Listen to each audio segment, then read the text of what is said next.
4 PM news network में दोस्तों आपका स्वागत है। मैं हूं आपके साथ राशिद ज़हीर। ईरान ने इसराइल पर कई बड़े हमले किए हैं। मैं आपको स्क्रीनशॉट्स लगाकर दिखा सकता हूं कि इसराइल के अंदर केमिकल फैक्ट्री हो या मोसाद का एक वो सेंटर जिसके अंदर वो बाकायदा उनके वेपन्स वगैरह बनते थे, उस पर भी हमला किया है। उधर ईरान के ऊपर भी हमले बराबर जारी हैं, बल्कि एक करज शहर है ईरान के अंदर, उसकी इलेक्ट्रिसिटी प्लांट को उसने उड़ा दिया है इसराइल ने, वहाँ पर लाइट गई हुई है। एक बात। दूसरी बात यह है दोस्तों कि पाकिस्तान के अंदर भी 4 मुल्कों के विदेश मंत्री इकट्ठे हैं और वहाँ बातचीत चल रही है। लेकिन ईरान के जो विदेश मंत्री हैं उन्होंने कहा, बल्कि स्पीकर ने कहा कि एक तरफ तो वो बातचीत की बात करता है ईरान, वो अमेरिका, और दूसरी तरफ चुपचाप वो अपना ग्राउंड इन्वेजन करने का प्रोग्राम बना रहा है। उसने फिर ये कहा, फिर वाशिंगटन पोस्ट ने, कई अखबार, वर्ल्ड स्ट्रीट जर्नल ने छापा कि पेंटागन ने ऑफिशियली कह दिया कि हम लोग ग्राउंड इन्वेजन करने जा रहे हैं। और कुछ उनका जो एक मैंने आपको कल बताया था ट्रिपोली, एक उनका बेड़ा है, वो वहाँ पहुँच चुका है। लगभग 3,500 मरीन्स उसके अंदर मौजूद हैं। लड़ाई किसी वक्त भी जा सकती है। क्रूड ऑयल के जो रेट हैं वो $115 के चले गए हैं, बल्कि एक तज्जिया, एक एनालिसिस ये कह रहा है दोस्तों कि $200 बिलियन तक अगर ये पहुंच जाएगा। जो उनके मार्केट्स के एक्सपर्ट हैं उनका कहना यह है, चूँकि लड़ाई किसी भी जगह थमती हुई नज़र नहीं आ रही है। नेतन्याहू ने दरअसल ट्रंप को और अमेरिका को इस तरह से फंसा दिया है कि अब वो चाहने के बावजूद भी निकल नहीं सकता। मैं आपको एक खबर दिखाऊंगा। इसराइल के अंदर खबर ये आई है दोस्तों कि लोग रिजीम चेंज करने के लिए उतर चुके हैं। ईरान की रिजीम चेंज करने की बात चल रही थी, लेकिन वहाँ इसराइल के अंदर नेतन्याहू की गवर्नमेंट के खिलाफ लोग आ चुके हैं। इसके अलावा सऊदी अरेबिया और मिडिल ईस्ट से बड़ी बड़ी खबरें मैं आपको दिखाने जा रहा हूँ। आप मेरे साथ कुछ देर बने रहिए, मैं आपको दिखाता हूँ। पहली खबर दोस्तों मैं आपको दिखाता हूँ यहाँ से कि पेंटागन जो है वो तैयारी कर चुका for weeks of the ground operation in Iran. US official ने कहा, वॉल स्ट्रीट जर्नल की खबर है, आपकी स्क्रीन पर है। दूसरी खबर दिखाता हूँ, इंटरनेशनल एटॉमिक एनर्जी का जो डायरेक्टर है उसने कहा ईरान का जो हैवी वाटर प्रोडक्शन प्लांट है उसको सीवियरली डैमेज कर दिया गया। क्रूड ऑयल जो है वो 115 बैरल कूद चुका है। वहीं ईरान ने अनाउंस किया है कि विल स्टार्ट बॉम्बिंग। यूएस की जो इसराइली ऑफिशियल कमांडर्स हैं उनके होम्स को जितने भी रीजन के अंदर उनको जो है हिट किया जाएगा। यूएस की गवर्नमेंट के जो ऑफिशियल्स हैं उन्होंने वॉल स्ट्रीट एनालिस्ट वो बता रहे हैं कि स्टार्टिंग कंसिडर, वो सोच इस बात को रहे हैं कि oil price might surge an unprecedented $200 पर बैरल अकॉर्डिंग टू ब्लूमबर्ग की रिपोर्ट है।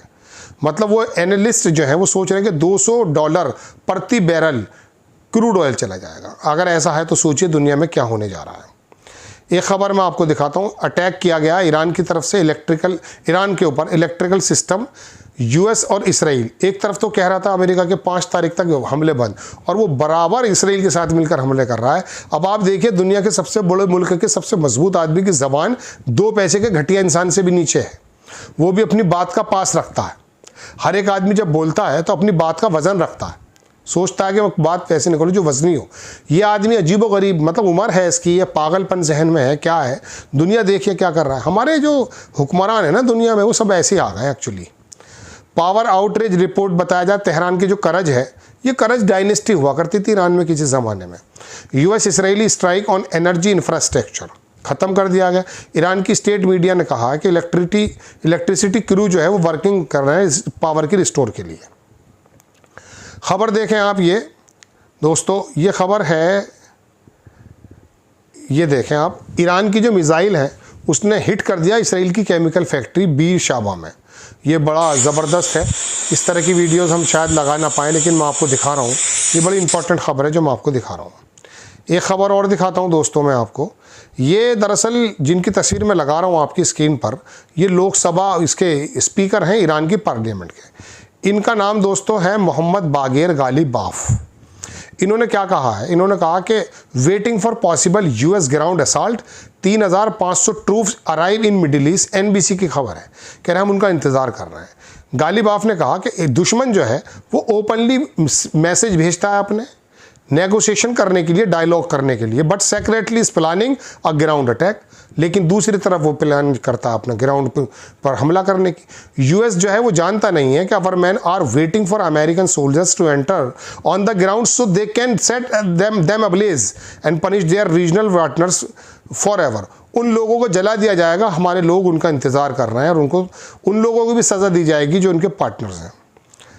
चलिए, ईरान ने जो है एक अपना मिसाइल को डेडिकेट किया है, इट्स मिसाइल टू जीसस, हज़रत ईसा अलैहिस्सलाम, जिनको ईसाई हजरात भी मानते हैं, उन्हीं का वो है जीसस, उसके नाम से उन्होंने मिसाइल के ऊपर डाला। In revenge for all Chris suffering, जितने दुनिया में ईसाई सफरिंग कर रहे हैं उनके नाम से मिसाइल मारा जा रहा है।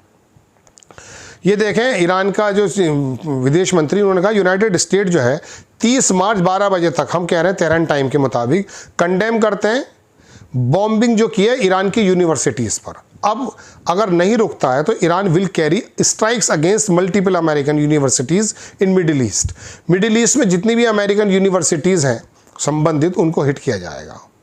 अब आप देखें, ये ईरान के अंदर बाकायदा वीडियो भी जारी है, लेकिन मैं आपको सिर्फ फ़ोटो दिखा देता हूँ। ये 3 फोटोज़ में, इसके अंदर उसका जो इनका रिफ्यूलर था, एक जगह तो ये $700 मिलियन का है, एक जगह बताया जाता $500 मिलियन इसके ठीक होने में लगेंगे। First image emerging from Prince Sultan airbase, Sultan airbase यानी कि सऊदीया में जो हमला हुआ था 27 तारीख में, उसके अंदर जो टोटली डिस्ट्रॉय कर दिए गए थे। Aircraft carries an estimated value 500 millions, US operate only 16 in its entire fleet. US जो है 16 कर रहा है, लेकिन इसको उड़ा दिया। एक ये डिस्ट्रॉयर उड़ाया था और 2-3 जहाज़ वहाँ और थे जो दूसरे वहाँ पर इंटेलिजेंस देते हैं। बड़ी बात है। ये इसराइल का IRGC का प्रवक्ता है, इसने कहा कि ईरान की जो आर्मी है वो कह रही है कि ट्रम्प जो है is a pawn of the Netanyahu is a under pressure from Mossad due to his background in the Epstein file. Trump जो है मोसाद के चेले, नेतन्याहू के चेले बन गए इस वजह से, चूंकि वो इनको ब्लैकमेल कर रहे हैं एप्स्टीन फाइल को लेकर। अगर ट्रम्प ने अटेम्प्ट किया ज़मीन पर उतरने के लिए, तो यूएस के जो सोल्जर्स हैं will become good food for shark Persian gulf. Persian gulf के अंदर जो शार्क्स हैं उनका वो खाना बन जाएंगे, ये इनका कहना है। 1-2 खबरें दोस्तों मैं आपको और दिखा देता हूँ, बड़ी इंपॉर्टेंट खबरें हैं। इसके अंदर चाइना की भी एंट्री हो गई एक्चुअली। आप देखेंगे खबर, चाइना भी कह रहा है, एटॉमिक एनर्जी का जो डायरेक्टर है उसने ये कहा कि चाइना जो है ना वो मोस्ट सीरियस गार्डियन हो सकता है न्यूक्लियर सिक्योरिटी के लिए। दूसरी तरफ वो ये कह रहा है कि इंटरनेशनल एटॉमिक चीफ है ये, इसने कहा कि diplomacy can solve the Iran crisis, सिर्फ बातचीत ही इसको हल कर सकती है। यू कैन डिस्ट्रॉय साइट्स, आप साइट को डिस्ट्रॉय कर सकते हैं, लेकिन उनकी कैपेबिलिटी को नहीं ख़त्म कर सकते। ठीक है दोस्तों, ये खबर मैंने आपको बता दी है। 2 खबरें मैंने ये भी बता दी हैं। एक खबर मैं आपको और दिखा देता हूँ दोस्तों। ये खबर जो है पेंटागन की तरफ से अल जजीरा ने छापी है कि pentagon Reddy's for weeks of the US ground operation in Iran. दूसरी, इसको वाशिंगटन पोस्ट ने भी छाप दिया कि pentagon prepares for weeks of the ground operation in Iran. ये शुरू में मैंने बताया था बड़े बड़े अखबारों ने। अब ये उतर रहे हैं, दुनिया किस तरफ जाएगी गॉड नोज। अलबत्ता पाकिस्तान में 4 विदेश मंत्री बात कर रहे हैं। मुझे हैरत इस बात की है कि ये पाकिस्तान इसकी कर रहा है, हम लोग सदारत क्यों नहीं कर रहे। एक तज्जिया, एक एनालिसिस ज़रूर बनाऊंगा कि भारत इस सीट पर बैठ सकता था। आपसे गुजारिश, चैनल को सब्सक्राइब करें, शेयर करें। नेक्स्ट टाइम में किसी खबर के साथ हाजिर होता हूँ। जय हिंद।